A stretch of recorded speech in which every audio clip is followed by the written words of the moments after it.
Pourquoi es-tu devenu ambassadeur de Maroc 2026? Premièrement, ça fait longtemps que je suis en Europe. Je me suis installé en Espagne il y a à peu près 25 ans. Et quand je prends des vacances, je viens à Marrakech. Je pense que la proximité avec les Marocains et l'accueil que je reçois ici à chaque fois que je viens m'a conduit tout naturellement à devenir ambassadeur de Maroc 2026. Quand on me l'a proposé, j'ai pas réfléchi deux fois. L'amour du foot ici est incroyable. C'est un pays qui va grandir économiquement. Affronter les États-Unis, c'est pas simple, mais imaginez, si le Maroc est choisi comme hôte du mondial, la fête ici va être extraordinaire. C'est un pays de football. Est-ce que le Brésil est ton favori pour le mondial? Bien sûr qu'on est favori, on a Neymar. On a aussi Willian, Coutinho, Paulinho, Marcelo.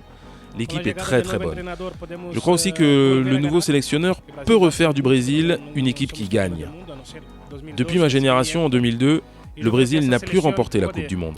Cette équipe est capable de pratiquer un très bon football et de ramener la coupe. Tite, c'est un excellent sélectionneur, très intelligent. Il sait organiser son équipe et trouver des failles chez les adversaires. Pour toutes ces raisons, le Brésil est favori. Comment tu situes Neymar par rapport à Ronaldo et Messi? Neymar est un joueur qui sait qu'il faut travailler pour s'améliorer. Bon, là c'est vrai, il est un petit peu blessé au pied, mais cette compétition avec Ronaldo et Messi, elle est plutôt bonne pour lui. C'est vrai que Cristiano Ronaldo a quelque chose en plus, c'est la référence aujourd'hui. Mais si Neymar continue à travailler, il deviendra un joueur encore plus important pour le Brésil et pour le monde entier. Je l'ai connu quand il avait 16 ans. Après, je l'ai recroisé à Madrid. On avait un groupe WhatsApp où on échangeait des messages à propos de l'équipe nationale. Neymar au Brésil, il faut savoir que c'est un mythe. Il est plus important que le président. C'est notre référence. C'est un jeune homme, toujours souriant et très bien éduqué. Sur le terrain, il s'amuse et divertit les gens. Nous, les Brésiliens, on est comme ça. Ton ami Zidane quitte le Real. Tu comprends sa décision? Parfaitement. Il a tout gagné. Il part au meilleur moment. Qu'est-ce qu'il peut faire de plus? Il a gagné 3 Ligues des Champions d'affilée. Il laisse une super image. Il part la tête haute. C'est un phénomène. T'es candidat? Non, mais je laisse ça à ceux qui ont plus d'expérience. Moi, je suis content de ce que j'ai. Je suis tranquille. Je suis proche de Florentino Pérez, quelqu'un pour qui j'ai beaucoup de respect. Parce que c'est un homme qui veut toujours continuer à gagner. Il est très très fort.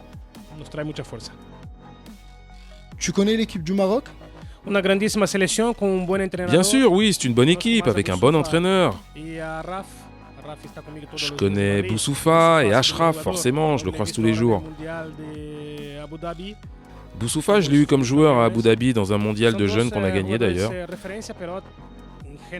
Ce sont mes deux références marocaines, mais plus globalement, c'est une équipe assez homogène. Et si les joueurs sont capables de croire en leur force collective, ils peuvent aller très loin. Quand ils mettront le maillot du Maroc, il faut qu'ils soient capables de se mettre minables pour leur pays, pour leur maillot, ensemble. Au coup d'envoi, il faudra tout donner et que chacun fasse le match de sa vie. C'est typiquement le genre d'équipe qui va progresser au fil des matchs, donc je pense qu'ils iront loin en Russie.